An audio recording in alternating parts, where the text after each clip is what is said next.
Сайн байцгаана уу, өглөөний мэндийг дахин хүргье. За өнөөдөр бид нэр Python програмчлалын хэлний дараагийн сэдэв болох модуль сэдвээр хичээл орно. За энэ модуль бол маш шаардлагатай хэрэгцээтэй зүйл байгаа. За өөрчлөлтөө хэдүүлээ хичээлээ орё.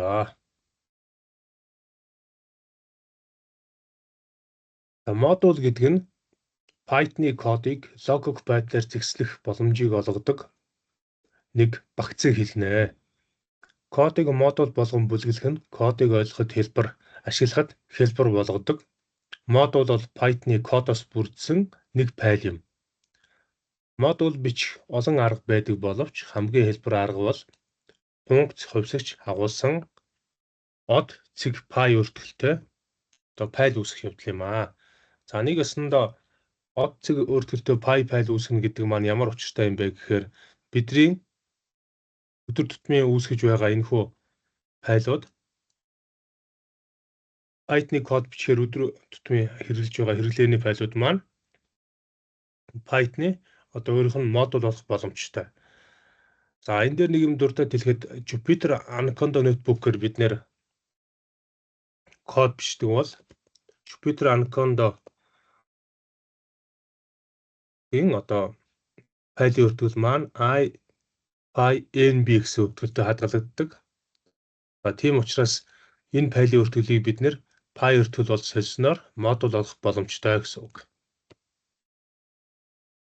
За энэ дээр багш нь буцаага харуулдаг энэ дээр. За энэ байна. IPyNB өртгөлтөөр Jupyter notebook бол файлаа хадгалдаг. Харин бид нэр өнөөдөр модулийг од py хэлбэрээр дүрслэн хадгалдаг байна өргөдлийг.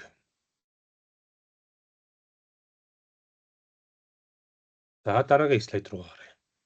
За модуль нь функцийн давуу талыг харахын тулд өөрөө үүсгэсэн эсвэл өөр програмаар импортлогдож оруулж ирж болно. За мөн Python стандарт модулийн санг ашиглах боломжтой. За жишээлбэл энэ хүү жишээн дээр import sys буюу одоо системийн файлыг импортлж оруулж ирсэн байж байна. За үүнийхэн дараа print командаар command line arguments are гэдэг текст хэвлээд port давталтаар системийн аргументуудыг хэвлсэн байна. За ингэж хэвлэхэд бол дараах үр дүн гарсан харагдаж байна. Тэгэхээр хамгийн гол зүйл нь юу хийсэн бэ гэхээр sys функцаар системийн файлыг импортлж оруулж ирээд за энэ хүү sys функцаараа тухайн аргументуудыг хэвлсэн жишээ бол энэ дээр харагдсан байж байна. За дараа нь byte хөрвүүлсэн цэг pyc файл буюу одоо pyc файл гэж уншиж болох юм. За энэ файл нь болохоор модулуудыг импортлох нь харьцангуй төвөгтэй тул Python үүнийг хэлбэр болгохын тулд програмыг хөрвүүлдэг завсрын хэлбэр болох цэг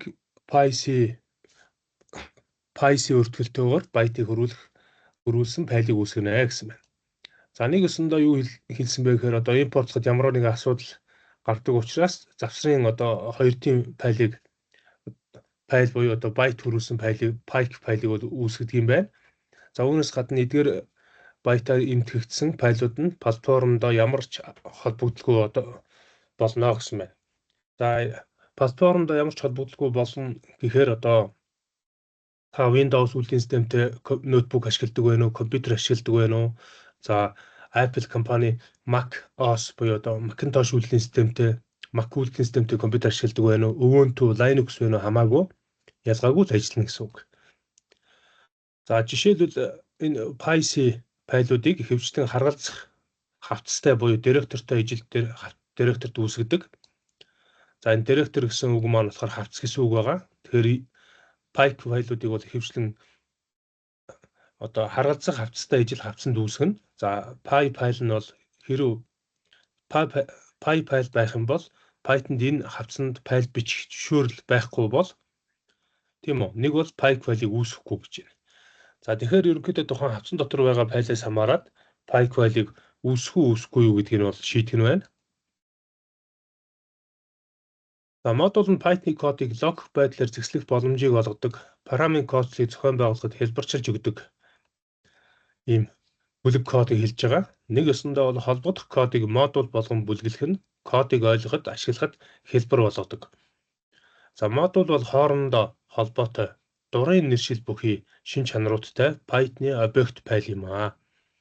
Энгийнээр модуль бол Python-д код агуулсан файл юм. Модуль нь функц анги хувьсгчийг тодорхойлж чаддаг. Тэгэхээр өмнөх хичээл дээр бид нэр функц гэж юу вэ те function. За ангийг бол арай үзег байгаа. Класс. За хувьсгчийг тодорхойлж чаддаг ийм зүйлүүдийг тодорхойлно. За модулыг Python-ы хөрвүүлэгчдээр ажиллуулах эсвэл програм дотор залрахаас бусад тохиолдолд дуудагдахгүй байдаг. За Python-ы стандарт сандах модулууд нь мөн одоогийн ажиллаж буй хавтас эсвэл Py файлуудыг агуулсан хавцснаас ажилдаг.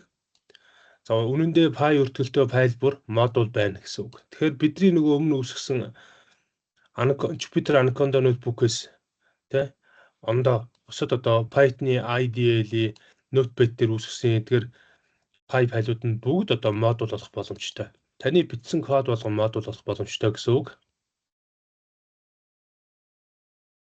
Модуль үүсгэхийн тулд шаардлагатай кодыг цэг Py өртгөлтөө файлд хадгалах шаардлагатай. Жишээлбэл diff гэсэн дэлгүүрийг ашиглаад greeting name гэдэг одоо энэ функц greeting функцийг зарласан байна. Name параметр утгатай. Print утгын дотор hello гэдэг одоо тий текст хэвлээд ард нь name гэсэн функцаа одоо параметрын утгыг одоо араас нь нэмж хэвлэх нь байна. За энэ хүү кодыг my module py гэж нэртэй хадгалаад за ингэж хадгалсан файл маань нэгэд харахаар дараах байдлаар харагдана. За үүний дараагаар бид нэр ухаан файлаа py өртгөлөөр татаж авч хадгалаад download s хавцсан дотроос хадгалаад за хадгалсныгаа буцаагаад одоо тий хадгалахдаа бид нар my module гэд хадгалсан байгаа. Тэрийг өөр одоо Anaconda-гийн Python-ы ажлын файл дээр import my module гэж нэрлээд my module цэг greeting гэд Jonathan гэдэг текстийг өгөөд хэвлэнгүүт hello Jonathan гэд утганд гарч ирсэн байж байна. За хэдүүлээ яг энэ үйлдэлийг нэг хийгээд үзье. За гол нь my module Py өртөлтөө файл маань тухайн тэр дуудах гэж байгаа файлтайгаа нэг хавцсан дотор байх ёстой гэдгийг та бүхэн манай бас ойлгоорой.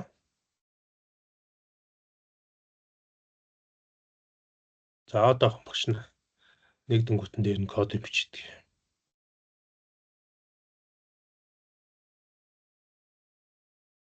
За ингээд ажлын талбар шинээр нэгдсэн байна тийм үү? Шинээр Python-ы файл нээгээд файл дотроо diff greeting name параметр утгатай хотоос хэсгээ тавиад print функцэн дотроо hello гэд биччихье. За ангингүүт одоо ард нь яах вэ? Name функцаа оруулаад ирнэ. За үүний дараагаар болохоор энэ файлынхаа нэрийг бид нэр одоо my module нэрээр хадгалъя. За хадгалсан файлаа бид нэр файлзнээс download-аас гээд Py өртгөлөөр хадгална. За энэ харагдахгүй байгаа учраас багш нь жижигрүүлээд тэгээд download-аас гээд Py. За дахиад доор нь ороод байна. За энэ доор Python-ы Py файл байна. За ингээд татаад авлаа. Download хавцсан дотор руу орсон байгаа. Одоо би энийг энэ файлаа Jupyter Notebook-ийн энэ хавцсан дотор одоо файлын хавцсан дотор дуудаж оруулж ирээ upload хийгээд my module Py файлаар оруулж ирлээ. Хадгалсан. За my module Py файл маань энэ дотор байж гин. Би буцаад дараад орлоо. Түрүүний хадгалсан файл руугаа. За user би environment Python гэсэн өртөлтөөр хадгалагдсан байна. Одоо хаана хадгалагдж байгаа нь за ингээд кодчлын хувьд UTP-8 кодчлалтай үндсэн код маань энэ дээр байж гин. За энэ кодыг одоо би шинээр кодны мөрөн дээр дуудаж ажиллуулна. Тэгэхээр энэ my module маань одоо энэ хавцсан дээр байгаа. Энэ хавцсан дотор байгаа.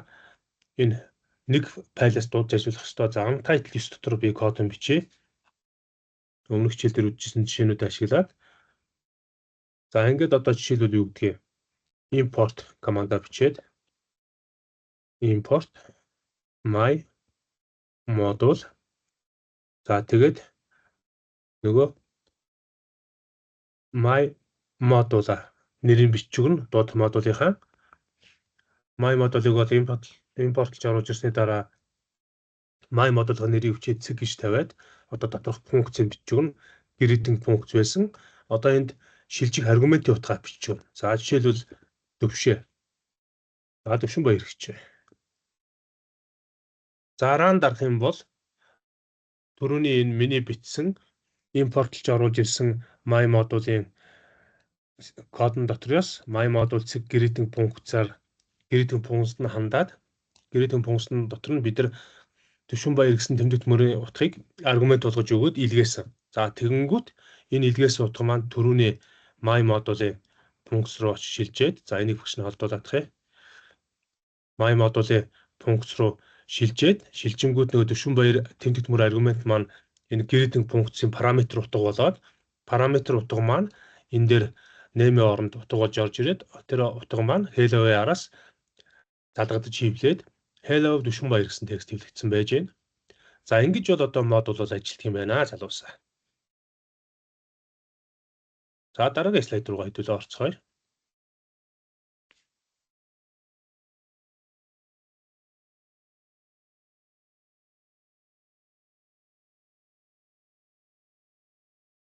За дараа нь CirclePy гэсэн модулийг үүсгээд дотор нь одоо нөгөө тойргийн талбай олох deep area функцийг зарлаад R параметртэй дараа нь deep circumference буюу одоо нөгөө тойргийн хүрээний уртыг олдог функцийг зарлаад R параметртэй энийг CirclePy гэж хадгалсан байж байна. За үндсэн файлын хэсэг дээр import circle гэдэг функцаар дуудаж оруулж ирээд R-та 5 гэсэн утгыг өгөнгүүтээ print command дотроо circle модулынхаа area хэсэг дээр нөгөө 5 гэсэн параметр утга маань орж аргумент утга маань орж ирээд энэхүү функцэн дээр area дээр нь 5 R гэсэн параметр утгын оронд 5 гэсэн аргумент утга болж орж ирэнгүүтээ шууд 314-ийг үржих нь 5-ын квадрат буюу 25 ингээ үржигдээд хариу нь буцаж хивлэгдсэн нь 78.5 гарсан байна. За дараа нь мөн circle модулын circumference буюу одоо тойргийн урт олдог функц руу очоод тухайн функцэн дотор R нь 5 гэсэн утга R-ын параметр утгыг бол бичигдээд 2-ыг үржих нь 314 үржих нь 5 утга болоод хариу нь буцсан чинь 31.4 гарсан байна. За ерөнхийдөө ингэж бол модулыг үүсгэж бид нэр ажилладаг юм байна. За модулыг үүсгэхдээ text editor ашиглаж бид нэр үүсгэх бүрэн боломжтой. Text editor гэдэг маань одоо зүгээр Windows үйлдвэрлэлийн системийн Notepad дотор бас бичих боломжтой. За бичсэн файлаар гагцхүү py гэсэн үртгэлээр хадгална. За энэ жишээн дээр e-module py гэсэн файлыг бичиж хадгалаад буцаагаад дуудаж үндсэн кодон дээр e-module импортлж оруулж ирээд e-module цэг greeting функцтай шагаа гэдэг кодыг бичихэд hello шагаа гэсэн код хэвлэгдсэн байна. За модулийн дуудахтаа бол модулийн нэрийн дагуу хандаж дууддаг. За модуль бүр нэртэй байдаг бөгөөд модуль дахь стейтмент нь түүний модулийн нэрийг олдог. За энэ нь модулийг бие дааж ажиллуулах эсвэл импортлох хэсгийг тодорхойлдог. За модулийг импортлоход түнд агуулгадах кодыг бол гүйцэтгэн ажилуулна. Бид үүнийг ашиглаж эсвэл өөр модулаас импортлсон хэсгээс хамаарч модулийг янз бүрийн байдлаар ажилуулах боломжтой. За ер нь бол модулийг одоо өөрийнх нь модулийнх нь нэрийг бичээд тэгээ нэрийн бичгтээ хоёр талд нь доогуур зураасыг дараалуулж бичиж өгнө. Зэрэгцүүлж за энэ шин чанарыг ашиглан тухайн модуль нь хаанаас дуудагдж байгааг бол шалгаж болно. За энэ хүү жишээн дээр харах юм бол if гэсэн команд ашиглаад name-ийнхаа өмнө доогуур зураас 2-ыг бичээд name-ийн араас доогуур зураас 2 дараалуулж бичээд давхар тэнцүү тавиад яг түрүүний энэ main гэснийхээ хоёр талд доогуур зураас давхарж бичингүүтээ дан ачлан дотор бичээд хэрвээ энэ main гэсэн функц name-тэйгээ тэнцүү байвал энэ програмыг өөрөө ажилуулж байна. Үгүй бол өөр модулаас дуудаж байна гэсэн жишээ гарна. За жишээлбэл энэ module using name гэдэг энэ түрүүний бичсэн энэ модулыг өөр модулаас дуудаж оруулж ирэхэд өөр модулаас дуудаж байна гэсэн жишээ гарах нь байна. Өөрөөс нь дуудвал өөрөөс нь дуудаж байна гэсэн жишээ гарах нь байна.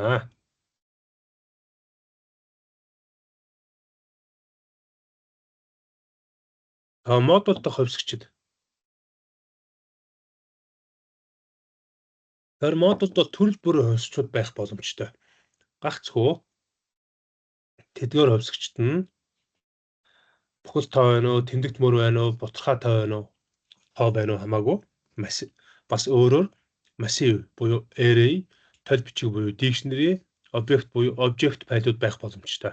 За энэ хүү жишээн дээр person 1 гэсэн нэртэй dictionary-г үүсгээд name John, age одоо тэ 36. За country Norway гэсэн текстийг бол dictionary-гийн утгуудыг өгсөн байна. 3 key талбартай. Value утга нь 3 утгатай байх нь байна. За ингээд энэ модулыг B модул py гэж нэр өгч хадгалаад B модул py нэртэй модулыг import хийж оруулж ирье гэж байна.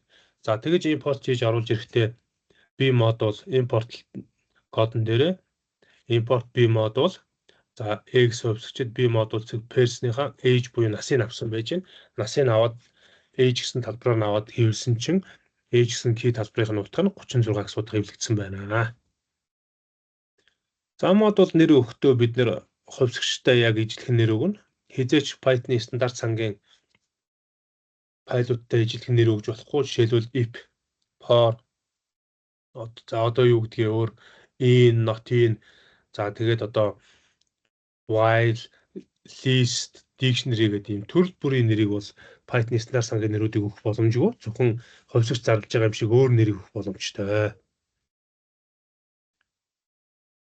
За энэ доор нэг жишээ харагдсан байна. Python-д бол хэд хэдэн стандарт суугдсан сангийн модулууд байдаг. Жишээлбэл import platform гэсэн функцаар бол юу импортлж оруулж ирэх вэ гэхээр тухайн таны ашиглаж байгаа үйлдвэрийн системийн платформыг импортлж оруулж ирнэ. Тэнгүүтээ платформ зэг систем гэсэн функцийг бичээд өгөнгөт таны ашиглаж байгаа үйлдвэрийн системийн төрөл гарч ирнэ. Windows уу, MacOS уу, Linux уу, Ubuntu юу, Red Hat одоо тэг Ubuntu юу гэдэг утгууд нь гараад ирнэ. За энэ дээр бол Windows гэсэн үйлдвэрийн системийн утга гарч ирсэн байна.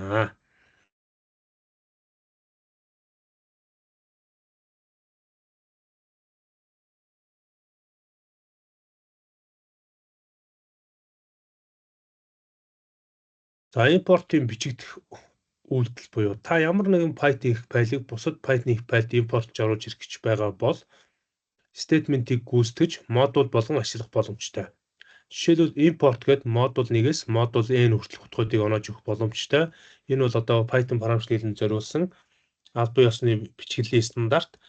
За хөрвүүлэгч нь import statement-тэй тулах үед модуль хайлтын замд өөрийн сам буюу хавцанд байгаа бол модулийг импортлдог. За хайлтын зам бол хөрвүүлэгч модулийг импортлохоос өмнө хайж олох сангуудын жагсаалт юм а гэсэн байна. Нэгэсэндээ та өөрийнхөө модулийг энгийн нэг хавцан дотор хадгалсан байх юм бол шууд тэндээсээ хайр. Харин тэр хавцан дотор байхгүй бол таны системд хавцнаас хайна гэсэн үг. Тэгэхээр тухайн хавцан дотор модуль байхгүй бол тухайн модуль маань ажиллах боломжгүй. За модулийг хэдэн удаа импортлохоос үл хамааран зөвхөн нэг удаа ачаалж ажиллана. За энэ нь олон импорт гарсан тохиолдолд модулын гүйцэтгэлийг давтагдахаас сэргийлсэн үйлдэл юм. За энэ хүү жишээн дээр бол одоо яг sub 2 гэдэг юм модулаас модулийг дуудаад за print punc функцээ дуудаж оруулж ирэнгүүтээ шагаа гэсэн утгыг өгөнгүүт hello шагаа гэсэн утгыг бол хэвлэгдсэн жишээ гарсан байж байна. За дараагийн слайд руу хэдүүлээ орцгоё. За дараагийн слайдн дээр юу байна вэ гэхээр from import statement-ийг бол тайлбарлсан байж байна. За from import statement гэдэг маань одоо нэгсэндээ юу хийдэг statement вэ гэхээр бидний энэ үйлдэлийг хийхэд тусалдаг statement байгаа. За Python бол from import statement-ийг ашиглан тодорхой шин чанаруудыг модулаас одоогийн нэрийн талбарт импортлох боломжийг бол олгодог. За Python-ы from import statement-ийг ажиллуулахдаа дараах байдлаар зөв бичнэ. За from гээд модулын нэрээ бичээд import модуль доторх одоо тэр хувьсгчдын нэрийг дараалуулж бичиж өгнө. За жишээлбэл Fibonacci функцийг pip_py гэсэн модулаас импортлохын тулд дараах statement-ийг ашигладаг.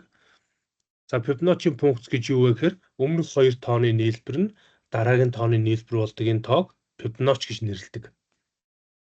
Энэ жишээн дээр бол гарсан байна те 1 2 бол 2 нь өмнөх 2 тооны нийлбэр. За дараагийн тоо 3 байна. 3 нь өмнөх 2 тооны нийлбэр гэх мэтчлээ. Энийг бол Италийн алдарт математикч Фибоначчи нэрээр нэрлэсэн. За pip файлыг хадгалаад deep pip гэсэн файл дотор Фибоначчийн тоолдог функцаа бичиж өгөөд тэрийг from гээд pip гэсэн одоо энэ файлнаас дуудаж байгаа учраас pip-ийг бичээд import pip функцаа дуудаж оруулж ирэнгүүтээ pip дээр шууд тоон утга нь оноогоод өгчин 100 гээд. Эхний 100 хүртэлх Фибоначчийн тооны дараалал нь дараах байдлаар хэвлэгдэнэ. За дараагийн слайд руу шилжээ. За S module py гэсэн нэртэй модулыг бид нэр үүсгэж хадгалсан байж байна. За тэр файл дотор хоёр үйлдлийн нэг нь болохоор greeting функц маань байж байна. Нөгөөх нь person1 гэсэн одоо бидний өмнө дурдсан dictionary файл байна. За ингэнгүүт тэгвэл өөр хавцан дээр өөр файлын дотор дуудахдаа S module import person1 гэсэн нэрээр дуудаад S module-ийнхаа person1-ыг импортж оруулж ирээд нас нь хэд вэ гэдээ хэвлсэн чинь 36 гэж гарч байна. Тэгэхээр ингэж модуль дотроос үйлдэлүүдийг салгаж хийгдэх боломжтой. За from import statement маань болохоор ашиглан модулийн бүх нэрийг одоогийн нэрийн талбарт импортлох боломжтой. Гэхдээ та яг ямар модуль импортлохоо функц импортлохоо мэдэхгүй байвал from mod name гээд модулийнхаа нэрийг бичээд импортын араас од тавиад бичээд өгөх боломжтой. За модулийн байршлыг олохдоо бид нэр хоёр төрлөөр олдог. Нэг нь бол одоо хадгалсан байгаа хатсан дотроос ч болоо олно. Хоёр дахь нь Python path буюу одоо Python-ы тэр өөрийнх нь хавцсан дотор хадгалсан бэ нэг уу юу хайна. Үгүй бол та өөрөө хавцсныхаа юм хаана хадгалсан хавцсныхаа байршлыг бол зааж өгнө. За нэрийн мужба хамрах хүрээний хувьд болохоор хувьсах хэмжигдэхүүнүүд нь объектууд уягдсан нэрс танигч бөгөөд за нэрсийн дараалал талбар танигч байна. За нэрийн талбар нь гэдэг нь хувьсах нэрс буюу одоо кейс утгуудыг хадгалдаг. Тэдгээр харилцах объектуудыг толь бичиг болгон хадгалсан байна. За ингээд нэг өсөндөө болохоор дотоод болон гадаад нэрийн мужид буюу хувьсгчуудад Python-ы талбар нь холбогдож ажиллана. За өмнөх хичээл дээр үзсэн шиг дотоод буюу гадаад хувьсгчтэй local ба global хувьсгч ижил нэртэй бол local хувьсгч global хувьсгчийг бол дарж ажиллана. За функц бүр өөрийн гэсэн дотоод нэрийн мужтай байдаг. Class метод нь ихэнх функцуудыг адил төрлийн дүрмийг баримтлана.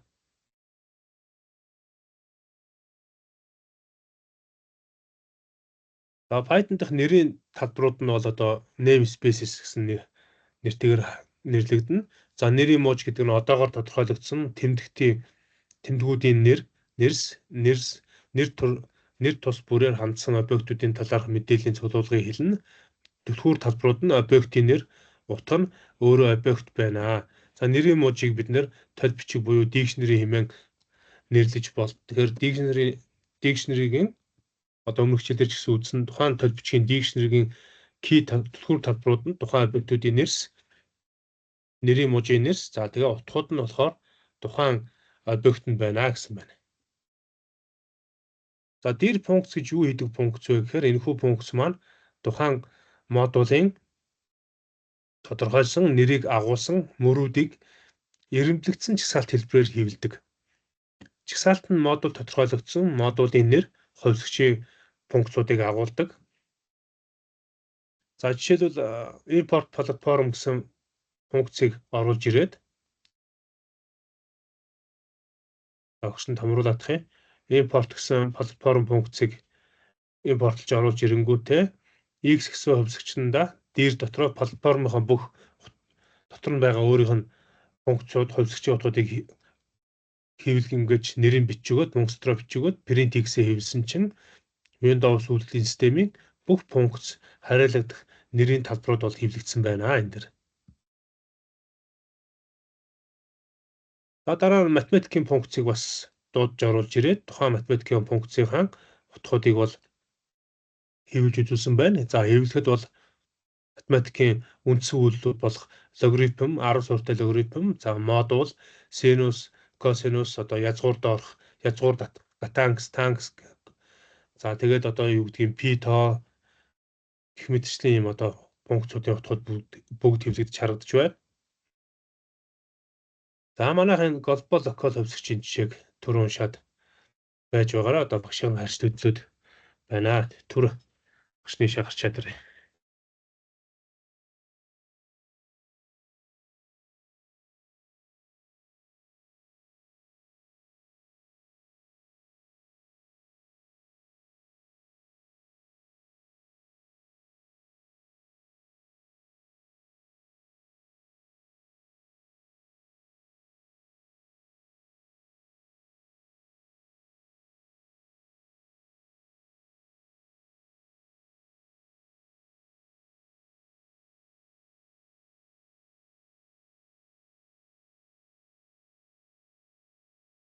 Глобал локал функцуудын гол ялгааг багш нь тайлбарлаж өгье. За өмнөх хичээл дээр бас тайлбарлсан байгаа. Нөгөө game of Adriano гэдэг тий. Game of Nîmes гэдэг кодон дээр тайлбарлсан. За энэхүү глобал болон локал нэрсийг хаанаас дуудснаас нь хамааран буцааж өгөхөд ашиглаж болдог. За локал функц нь дуудагдсан үг бол тухайн функцэд локал хэлбэрээр нэвтрэх бүх нэрсийг буцаана. Харин глобал функцаас дуудагдсан бол тухайн глобал бүх функцийн нэрийг буцаана. Эдгээр функц аль альнийх нь болох төрөл нь тодорхой дикшнерийн төрөлтэй хадгалагдана. За key гэсэн функцаар ашиглан тухайн нэрийг нь татаж авах боломжтой гэсэн байна. За дараагийн функц бол reload функц байна. За модулыг импортлох үед скрипт код модулын дээд түвшинд зөвхөн нэг удаа ачаалагддаг. Тиймээс хэрэв та модуль дахь дээд түвшний кодыг дахин ажилуулахыг хүсвэл reload функцийг ашиглаж болно. За энэхүү функц маань импортлсон модулыг дахин импортлж оруулж ийн гэсэн үг. За reload функцийг бичих хэлбэр нь reload гэдэг дотроо модулын нэрийг бичиж өгнө. Одоо таны дуудаж оруулжсэн модуль дээр ямар нэгэн алдаа гарах юм бол та reload функцаар модулаа дахин дуудаж ажиллуулж болох нь байна. За ингээд дараагийн сэдв болох Python-ы өгж боловсруулах пакетыг үзье. За пакет гэдэг бол одоо package гэдэг бол одоо багц, нэг бүхэл гэсэн үг. За бид модулыг үүснээр програмыг зохион байгуулах боломжийн шатлалыг бол түрүүн ажиглалаа. За хувьсгчийг хэвшлэн функц дотор байрлуулдгийг бол функц сэдвээр бол үзсэн байгаа. Функцуудын дотроо глобал болон локал гэсэн ийм хувьсгчуд байдаг. Тэдгээрийг агуулсан модулын дотор бол байрлаж бичдэг байгаа. За хэрэв та модулуудыг зохион байгуулахыг хүсвэл яах вэ? Модулаа одоо нэгсэндээ багц болгоод яах вэ? Олон хэмжээний модулыг нэг багц болгож нэрлээд тэрийг дуудвал яах вэ? За энгийн гэвэл та init.py гэдэг энэ командыг бичнэ. Ийм файлтай модулын хавц одоо тусгай хавцнаас Python-ы модулыг агуулдаг, хадгалдаг энэ хавцсан дотроос Python-ы тэр модулаа зааж өгнө гэсэн үг. За тэгэхээр init.py гэдгийг бичихын тулд хоёр татан доогуур дугаарыг дараалуулж бичигжөөж cig.py гэсэн командыг биччихээж энэ init гэдэг энэ пакэж маань ажиллана гэсэн үг. За энэ пакежын дотор юу явах боломжтой вэ гэхээр одоо жишээлбэл багш нь та бүхэн тайлбарж өгөх гээд байгаа нь дараах жишээ байж байна. За жишээлбэл маш олон төрлийн модультай. Та нэг модуль дотроо 3 функцтай. За ингээд 3 модультай гэдэг ингээд нийтлэлтэй 3 модуль дотроо 3 гэдэг 9 функцтай байж таарна. Та тэнгууд 3 модулаа багцлаад init.py гэд хадгалчихна. За ингээд хадгалчих юм бол та тухайн яах нь модулууд дээрээ нэг дуудалт хийгээд бүх модулаа ашиглах боломжтой гэсэн үг. За өгж боловсруулалтын пакеттэй зохион байгуулах замаар одоо нэгсэндээ pip буюу Python packages-ийг одоо зохион байгуулах замаар дурын модулыг суулгаж удирдах болдог. За хэрэв танд одоо Python-ы 3.4-өөс дээш хувилбарууд буюу pip багц бүгд автоматар суудсан байгаа. Одоо бидний ашиглаж байгаа Python-ы багцууд бол 312-оос дээш хувилбарууд байгаа байх. Тэгэхээр багц гэдэг гэж юу вэ буюу одоо package гэж юу вэ гэхээр модулд хэрэгтэй бүх файлын багцыг агуулдаг нэг юм одоо хавцсан доторх файл гэж ойлгож болно. За модуль гэдэг нь параметр бичих явцад шаардлагатай Python-ы кодын сан гэж ойлгож болно. За тэгэх юм бол кодын сан дотор бүх файлууд хадгалаастай байна гэсэн үг. За энэхүү жишээн дээр PostPy, ISDNPy, G3Py гэдэг юм 3 одоо модулийг нэр өгч хадгалсан байж байна. За энэ 3 модулын дотроо 3 текстийг хэвлэсэн байгаа юм байна. За энэ 3 модулыг одоо бид нэгтгээд нэг хавцсан дотор хадгалахын тулд Pon гэсэн хавцсан дотор шинээр хавц үүсгээд Pon гэж нэрлээд тэр хавцсан дотроо init.py гэсэн файлыг үүсгэж өгөх нь байна. За ингээд init.py гэсэн файл дотроо юу хийх юм бэ гэхээр за одоо багш нь эхнээс нь дахиад яриа жоохон буруу явах гэдэг шүү уучлаарай. Pon гэсэн хавцсан дотроо түрүүний 3 тийм үү? ISDN, G3, POTS гэсэн юм 3 модуль файлаа хадгалж өгөөд тэр 3-ыгаа дуудахдаа доогуур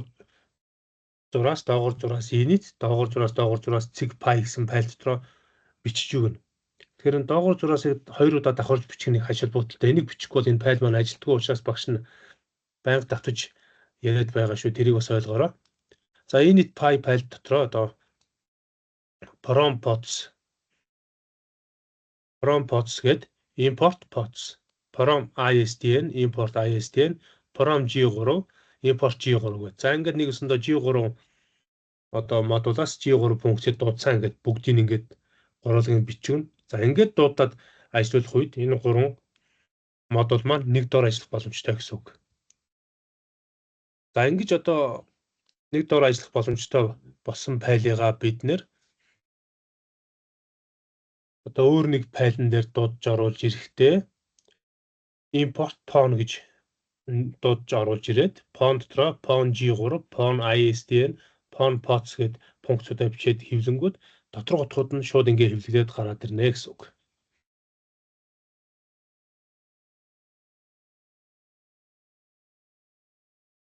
Мөн PonPy модулаас импортлон ажиллах боломжтой.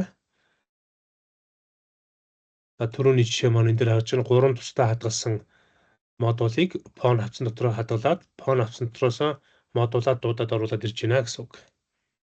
Тэгэхээр багц бол модуль did param-ын багц, did param-ын багцаас бүрдэх бөгөөд Python-ы параметр орчныг тодорхойлдог шатлсан файлын лавлах бүтц юм аа гэсэн ийм ойлголтыг та бүхэн маань ойлгож авах хэрэгтэй. Хамгийн гол нь энэ бол модуль багц маань дотроо модулыг агуулна, did param-ын багцаа агуулна. Ингээд эднүүсийг хадгалсан файлын лавлах бүтцийг бол модуль гэж нэрлэнэ. За ингээ өнөөдөр хичээл маань амжилттай үгээр дууслаа. За багшны одоо ирцээ аваадах.